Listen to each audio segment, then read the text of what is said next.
Imagine causing a fatal crash. Police are coming, you know you were driving, you know you were under the influence, but luckily for you, there's another person walking around with basically your exact face, your identical twin. So instead of accepting responsibility, you call your sister and ask her to become you. That is essentially what happened in Minnesota in 2023. Samantha Jo Petersen and Sarah Beth Petersen are identical twin sisters. At the time, Samantha was 35 and worked at a grocery store. She also wasn't exactly new to bad decisions behind the wheel. She already had 2 impaired driving convictions and another conviction for giving false information to police. Then came September 25th, 2023. Samantha finished work at around 7:47 in the morning and left in her silver Toyota 4Runner. Her license had expired, the SUV was uninsured, and she had been using methamphetamine. So we're already off to a fantastic start. At around 8:25, Samantha was driving south along County Road 1 near Spring Valley, Minnesota. The area has a large Amish community, meaning horse-drawn buggies regularly use these roads. Ahead of Samantha was one of those buggies. Inside were 4 siblings from the Miller family, 11-year-old Irma, 7-year-old Wilma, their 13-year-old sister, and their 9-year-old brother. They were on their way to school. Investigators estimated Samantha was traveling somewhere between 63 and 71 miles per hour in a 55 zone. The road ahead was visible for more than 1,400 feet. Prosecutors estimated she had around 13 to 15 seconds to react. She didn't. The SUV smashed directly into the back of the buggy. The carriage was destroyed. Irma and Wilma were killed. Their brother and sister were seriously injured. The horse also died. It was a devastating crash. And Samantha now had 2 options: accept responsibility or apparently attempt the world's worst version of the parent trap. Samantha called 911, then she called her identical twin, Sarah. Investigators say Samantha knew police would discover she had been driving while under the influence, so Sarah would pretend she had been driving instead. And Sarah actually agreed. She arrived at the crash scene before investigators had fully established who was behind the wheel.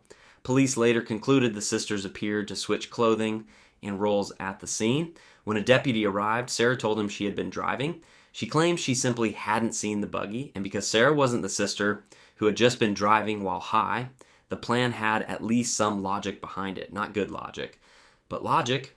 Police initially treated Sarah as the possible driver. Then small things started looking strange. When asked for her license, Sarah walked towards a completely different vehicle to get it. The crashed SUV belonged to Samantha, and obviously they're identical twins. Sarah was eventually placed inside a sheriff's vehicle while officers continued investigating. The deputy stepped away but left his recorder running. Sarah opened the window, Samantha walked over, and the sisters started talking.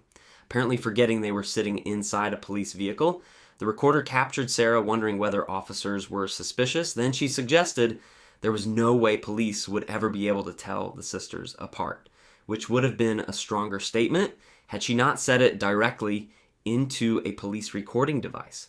Investigators heard the conversation later. Now they were suspicious. Unfortunately for the sisters, Samantha had also started telling other people what really happened. Shortly after the crash, she contacted the grocery store where she worked. According to the human resources manager, Samantha admitted she had hit an Amish buggy. She said children had been killed, and she admitted she was high on methamphetamine. So that's one confession. Then investigators searched her phone. They found searches asking what happens if someone hits an Amish buggy and kills 2 people.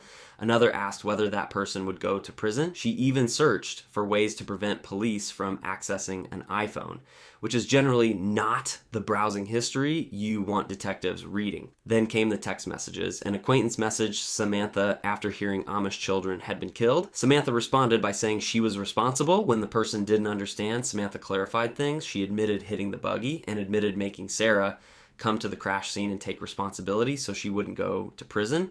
At this point, Samantha was basically building the prosecution's case herself. Testing also detected methamphetamine and amphetamine in her system.